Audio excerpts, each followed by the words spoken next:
DC motor में जो है, चाहे किसी प्रकार के डीसी मोटर के बारे में बात करें, उसमें दो वाइंडिंग यूज में लिया जाता है। एक को आर्मेचर वाइंडिंग कहा जाता है, दूसरा आपका फील्ड वाइंडिंग होता है। ये जो फील्ड वाइंडिंग होता है, ये मेन मैग्नेटिक फील्ड क्रिएट कर रहा होता है और इस आर्मेचर वाइंडिंग में आपका बैक ईएमएफ इंड्यूस होता है। अब देखिए, जो फील्ड वाइंडिंग है इसको जनरली स्टेटर पे की जाती है डीसी मोटर में, और आर्मेचर वाइंडिंग को हम रोटर में कर रहे होते हैं। तो फिर ये सीरीज, शंट और कंपाउंड में क्या अंतर होता है? इनमें अंतर होता है कनेक्शन का। ये जो आर्मेचर वाइंडिंग के बारे में बताया, फील्ड वाइंडिंग के बारे में बताया, उसको किस तरीके से आप कनेक्ट कर रहे हैं, वहीं पर अंतर आता है। जब आप इन दोनों को सीरीज में कनेक्ट कर देंगे तो उसे को ही हम डीसी सीरीज मोटर कह रहे होते हैं, और जब इस फील्ड वाइंडिंग और आर्मेचर वाइंडिंग को पैरेलली कनेक्ट करेंगे तो उसे हम शंट मोटर कह रहे होते हैं, डीसी शंट मोटर।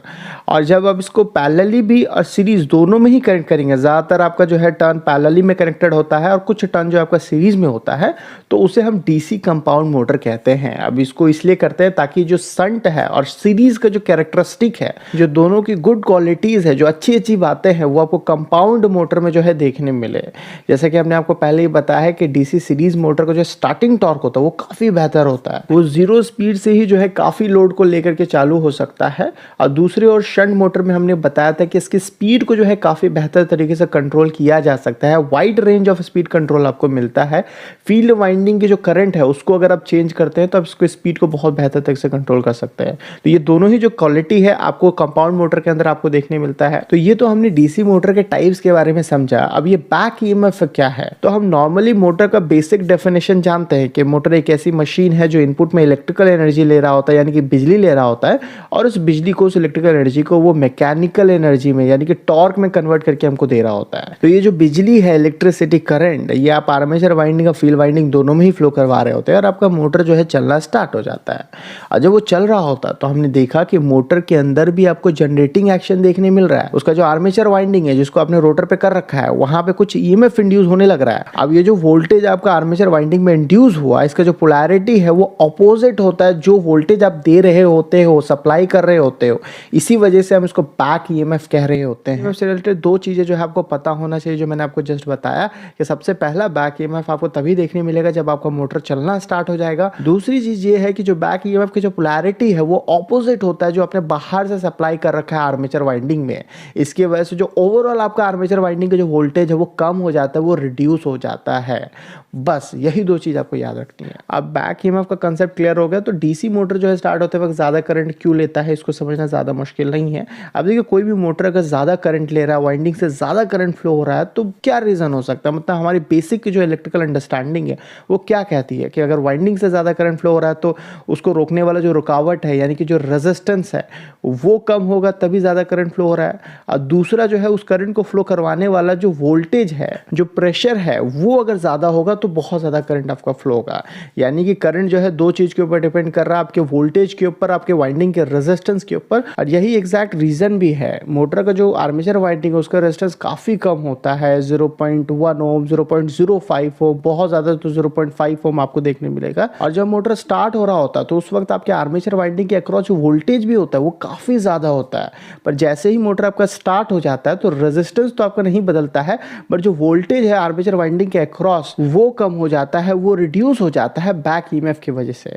जैसा कि हमने समझा था कि बैक ईएमएफ का जो पोलैरिटी है वो अपोजिट होता है आपके आर्मेचर वाइंडिंग में जो आपने वोल्टेज बाहर से दिया है। और ये आपको तभी देखने मिलता है जब आपका मोटर घूम रहा होता है। जब मोटर जब स्टार्ट होता है तो उस समय आपको बैक ईएमएफ देखने नहीं मिलता, उस समय बैक ईएमएफ 0 होता है। और इसी तरीके से इसका जनरली एक्सप्लेनेशन भी दिया जाता है कि जब मोटर आपका डीसी मोटर स्टार्ट हो रहा होता है तो उस वक्त बैक ईएमएफ 0 होता है, तो इसीलिए जो है वो स्टार्ट होते वक्त ज्यादा करंट ले रहा होता है। अब इस हाई करंट को जो हमें स्टार्टिंग में मिल रहा है इसको हम रिड्यूस कैसे कर रहे होते हैं? हम डिफरेंट स्टार्टर यूज कर रहे होते हैं, 2 point starter, 3 point starter, 4 point starter. तो ये तीनों ही स्टार्टर का जो कंसेप्ट है वो सेम है कि जब मोटर स्टार्ट हो रहा होता है तो आर्मेचर वाइंडिंग के साथ जो है सीरीज में जो है बहुत सारे रेजिस्टेंस को ऐड कर देते हैं ताकि जो करंट ऑपोजिशन है, करंट को जो रोक रहा है, रुकावट पैदा करने वाली जो प्रॉपर्टी है वो बढ़ सके और वो करंट को जो है कम कर सके।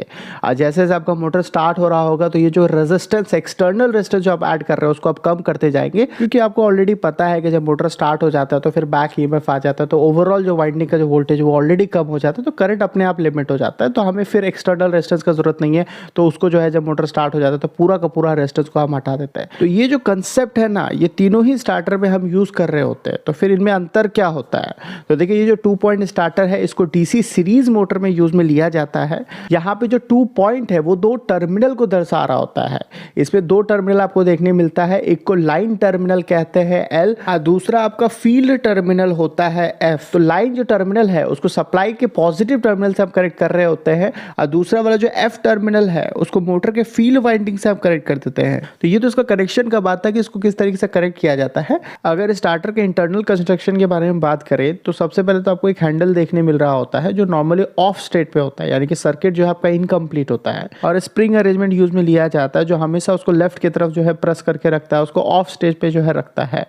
और काफ़ी सारे रेजिस्टेंस आपको देखने मिलते हैं जो डिफरेंट डिफरेंट टैपिंग किया हुआ रहता है और एक होल्डिंग कॉइल आपको देखने मिलता है। अब ये जो होल्डिंग कॉइल है वो एक प्रकार का इलेक्ट्रोमैग्नेट होता है। जब इसके अंदर से करंट जो है फ्लो होता है तो ये मैग्नेट बन जाता है और जब करंट जो है फ्लो नहीं रहेगा तो इसका जो मैग्नेटिज्म प्रॉपर्टी है वो खत्म हो जाएगा। तो जैसे ही आप डीसी सप्लाई देते हैं तो आपका मोटर ऑन नहीं होता है क्योंकि ये ऑफ स्टेट में है। तो इस हैंडल को आपको घुमा करके जो है आपको 1 पर लाना होता है। तो जैसे ही आप 1 पे लाते हैं तो आपका सर्किट कंप्लीट होता है, करंट फ्लो होना स्टार्ट होता है और ये जितना भी रेजिस्टेंस आपको देखने मिल रहा है 1 2 3 4 5 ये सब जो है आर्मेचर वाइंडिंग के सीरीज में कनेक्ट हो जाता है। यानी कि मोटर जब स्टार्ट होता है तो मैक्सिमम रेजिस्टेंस जो है आपके सर्किट पे कनेक्टेड होता है और जैसे स्टार्ट हो जाता है तो फिर आस्ते आस्ते आप इसको 2 पे लेके जाते हैं, 3 पे लेके जाते हैं। तो जो रेजिस्टेंस है आप देख रहे हो पीछे का वो सर्किट से बाहर होता जा रहा है, यानी कि अब जो करंट है वो इस तरीके से फ्लो होगा, ये वाला पाथ को फॉलो करेगा और जब ये 5th पे पहुंच जाता है तो पूरा का पूरा रेजिस्टेंस जो आपका सर्किट के बाहर हो जाता है, यानी कि करंट जो है ऐसे फ्लो होते हुए आपके मोटर तक पहुंचता है। और आप वैसे भी जरूरत नहीं है क्योंकि बैक ईएमएफ आ गया होगा, करंट ऐसे ही जो है आपका कम हो जाता है।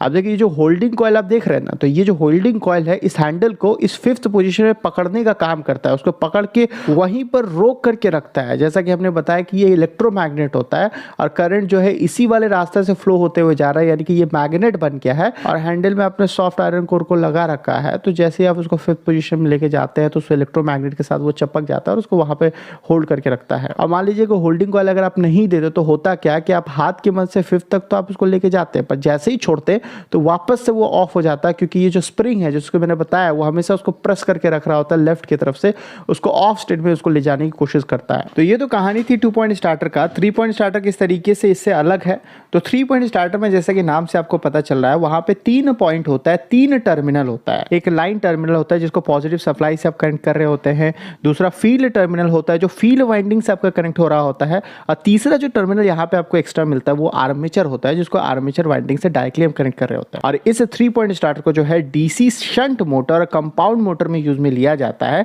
इसको आप डीसी सीरीज मोटर में यूज में नहीं ले सकते क्योंकि ये समझ भी आ रहा है सीरीज मोटर में आर्मेचर और फील्ड वाइंडिंग जो है सीरीज में कनेक्टेड था तो वहां पे एक ही टर्मिनल आपको बाहर में मिल रहा था, बट यहाँ पर जो है आपको 2 टर्मिनल चाहिए आर्मेचर और फील्ड के लिए, तो वो शंट और कंपाउंड में ही आपको देखने मिलता है। तो ये तो कनेक्शन की कहानी थी। इंटरनली ये कैसे डिफरेंट होता है, तो देखिए इंटरनली जो है 2 पॉइंट स्टार्टर को जैसा हमने समझा था हूबहू वैसा ही होता है, कुछ चीजें यहाँ पे चेंजेस होती है। ये जो पॉइंट 1 दिख रहा है ना, जहाँ पे हम हैंडल को लेके जाते थे, हमारा सर्किट कंप्लीट हो जा रहा था, मोटर चलना स्टार्ट हो जा रहा था, तो यहीं से जो ए और एफ टर्मिनल है उसका लाइन जा रहा होता है। आर्मेचर वाइंडिंग वाला जो हमने देखा था कि रेजिस्टेंस से होते हुए आर्मेचर वाइंडिंग से आपका कनेक्ट होता है, वो ए लाइन हो गया। और दूसरा वाला आप देख रहे हैं ऊपर से जा रहा होता है जो होल्डिंग कॉइल से होते हुए आपका फील्ड टर्मिनल तक पहुंच रहा होता है और उसको फील्ड वाइंडिंग से जो है कनेक्ट किया जाता है। अब 3 पॉइंट स्टार्टर के लिए जो सबसे इंपॉर्टेंट बात है जो आपको याद रखना है वो ये है कि होल्डिंग कॉइल को ना हम फील्ड वाइंडिंग के सीरीज में कनेक्ट कर रहे होते हैं और यही कहीं ना कहीं आपका 3 पॉइंट स्टार्टर का कमी है, जिसके वजह से हम मोटर के स्पीड को जो है अच्छे से कंट्रोल नहीं कर पाते हैं। जनरली अगर शंट मोटर का आरपीएम को बढ़ाना होता है तो हम फील्ड वाइंडिंग की जो करंट है उसको कम करते हैं, जिसकी वजह से आपका फ्लक्स कम हो जाता है और आपका आरपीएम जो है वो बढ़ जाता है। तो ये एक रिलेशन है, अगर आपको नहीं पता है तो अभी के लिए एज अ इंफॉर्मेशन इसको याद रखें। इसको flux weakening speed control method भी कहा जाता है, जिसको फ्यूचर की वीडियोस में हम कवर करेंगे। तो दिक्कत ये है कि जैसे ही आप फील्ड वाइंडिंग के करंट को कम करते हैं तो जो होल्डिंग करंट है जो फील्ड वाइंडिंग की सीरीज में ही कनेक्टेड है तो उसके अंदर से भी फ्लो होने वाला जो करंट है वो कम हो जाता है। चूंकि वो इलेक्ट्रोमैग्नेट है, इलेक्ट्रिसिटी से मैग्नेटिज्म की प्रॉपर्टी उसके अंदर आई है, तो वो मैग्नेटिज्म जो है उसका जो स्ट्रेंथ है वो कम हो जाता है, तो हैंडल जो है वापस से ऑफ पोजीशन में चल जाता है क्योंकि स्प्रिंग फोर्स जो है ज्यादा हो जाता है। इसीलिए 3 पॉइंट स्टार्टर को हम सिर्फ वहीं यूज कर रहे होते हैं जहां पे स्पीड कंट्रोल करने की जरूरत नहीं है। कांस्टेंट स्पीड में मोटर को चलाना है तो आप 3 पॉइंट स्टार्टर यूज कर सकते हैं। अगर को वेरिएबल स्पीड में चलाना है, स्पीड कंट्रोल करना है, तो फिर 4 पॉइंट स्टार्टर यूज कर रहे होते हैं। 4 पॉइंट स्टार्टर में सब कुछ सेम होता है, बस एक एक्स्ट्रा पॉइंट आपको देखने मिलता है और वो जो एक्स्ट्रा पॉइंट है वो होल्डिंग कॉइल के लिए हम दे रहे होते हैं। उसको फील्ड वाइंडिंग से हटा करके जो है उसके पैरेलली हम कनेक्ट कर देते हैं और एक एक्स्ट्रा टर्मिनल